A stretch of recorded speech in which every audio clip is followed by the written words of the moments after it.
What's your group's name? We ain't got no name. We just from Compton. See ya. Wait, wait, y'all ain't been together, man. Later, man. What's the group's name? New Kids in the Hood. Yo, man, we got the right stuff. Hit it. Rolling, strolling, it kinda like bowling. My head getting big and it look kinda swollen. Hip hopping, body rocking. Yeah. I'm MC Mallet. Yeah. And these are 45. Yeah. And we finna get busy, girls. Run it. Mallet. I am. Yo, Dre, we still haven't found the perfect rapper yet. Yeah, How many groups we got out there? I don't know. Let me see. We don't need that. Hey, is that it? Man, you ain't gonna believe it. There's about 1,000 of them out there. I think I'm asleep on it. Yeah, let's do that. See ya.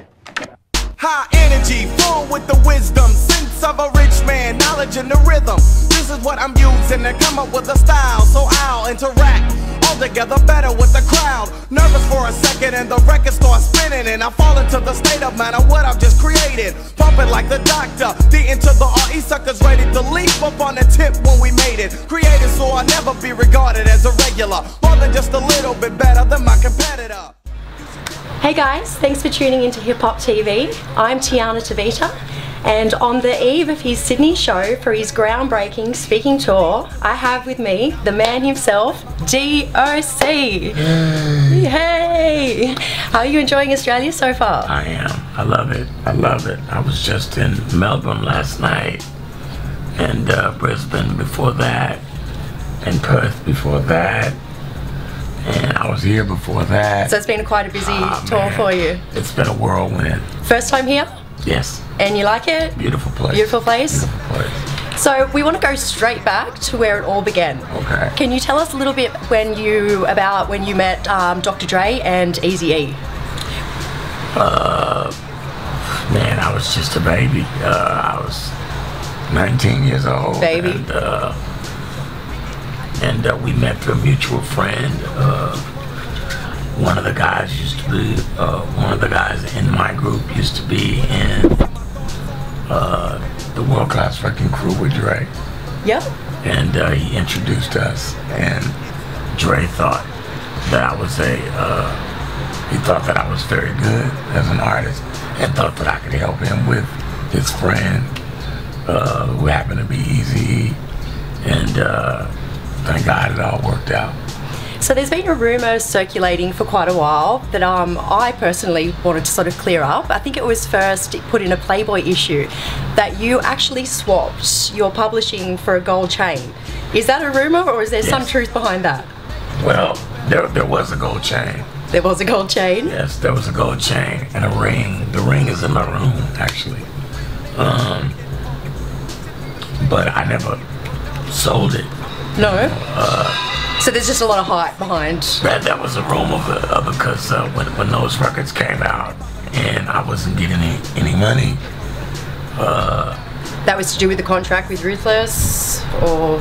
Well, that's because I didn't know anything about publishing. I didn't know what it was, and they just kind of took it, and you know that it's kind of embarrassing for a young guy to be taken advantage of. Definitely. So, when the rumors started to circulate, I let it live because it sort of made it easier to deal with the fact that I didn't have any money. I'm sorry to open old wounds. I'm way past that. My apologies. No good. So I know that you wrote Eazy Does It, most of the album, is that correct? I wrote 3 of the songs on Eazy Does It album. Yeah. The single, and 2 other more popular records came from me. Would there be songs that we might not know about that you've actually penned? Maybe. From other artists? Maybe. Maybe? I've written I've got quite a body of work in the world. I've been a busy bee. Well, it's good to be busy. Better to be busy than to be bored. That's right. So the NWA movie was just released here not that long ago with, rave reviews. What are your thoughts on the movie? Did you find it to be accurate? Is it 100% accurate? No. It's sort of a romantic version. A romantic version, I like that. Of those days. But though I respect what the guys did, and I support it 1,000%, and I actually enjoyed the movie very much. But it was not a 100% true portrayal. So sort of going back to those times in the early days, how did you, Dre and Suge hook up with John Payne at Solar Records? It was called Solar Records at that time? Yep. What was that time sort of like for you? Suge and I had been trying to start a record label together. It was called Funky Enough Records or Nightlight Productions or something, but to that effect. And this was shortly after I had my accident, and my world was sort of spinning out of control, and drugs and alcohol, and you know, I was just not in a great place.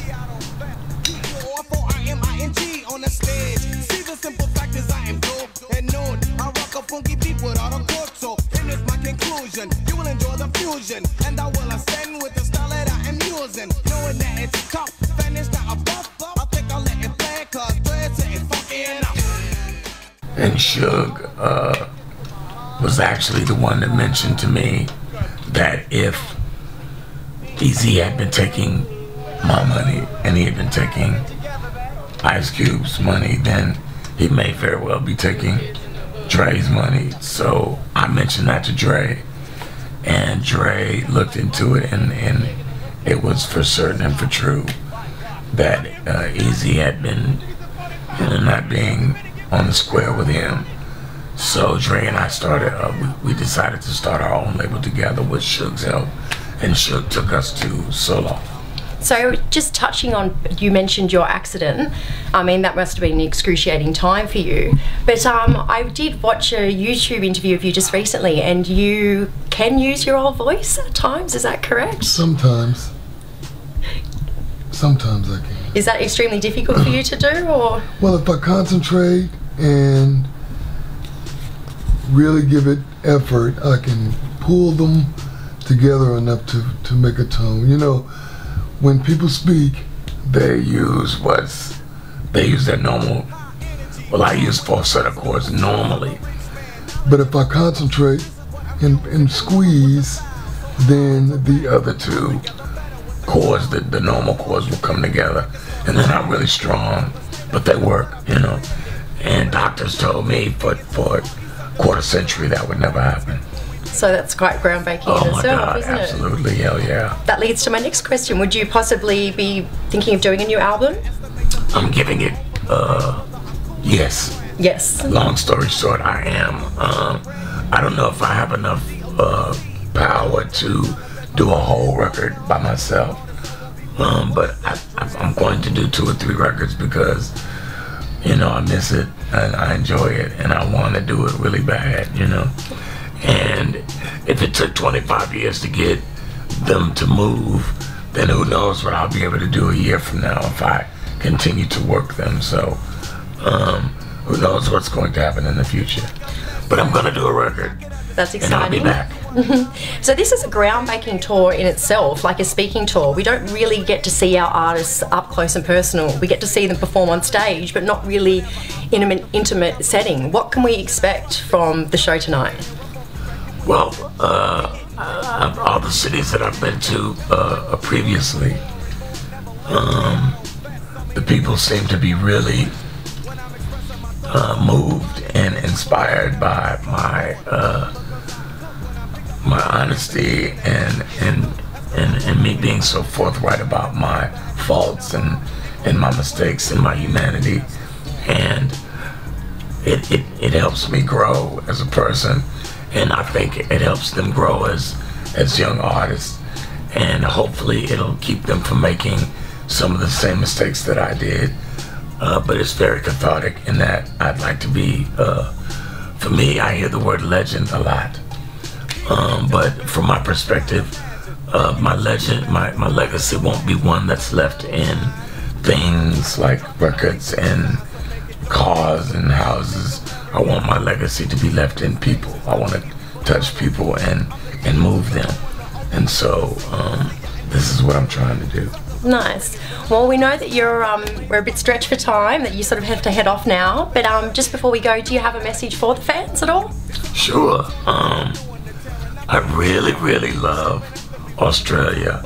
I didn't get a chance to see the koala bears and the kangaroos, although they've been trying to get me to do that since I've been here. You should. But I'm like, why do you guys want me to go see these animals so bad? But they must be magical. I'm gonna have to go see them next time.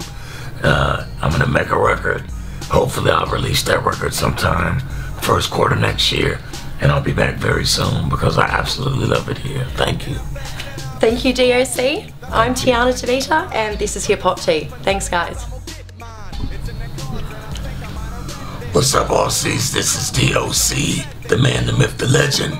You're watching Hip Hop TV, and if you're not watching Hip Hop TV, you're not really watching TV.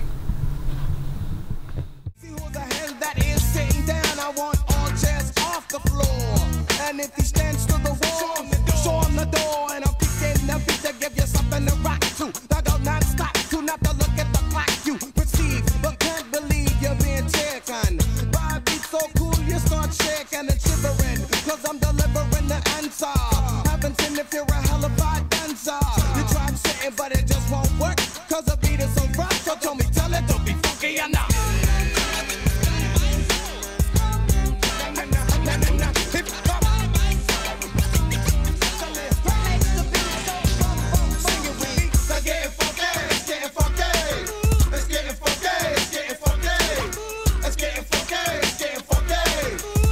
Help of the Dr. Dre, kick it. Na na na. Na na na. Na na na. Na na na. Let's get funky on the mix now, right? Let's get funky on the mix now, right? Let's get funky on the mix now, right? Let's get funky on the mix now. Hey, put it in the middle and drop it on the one, boy.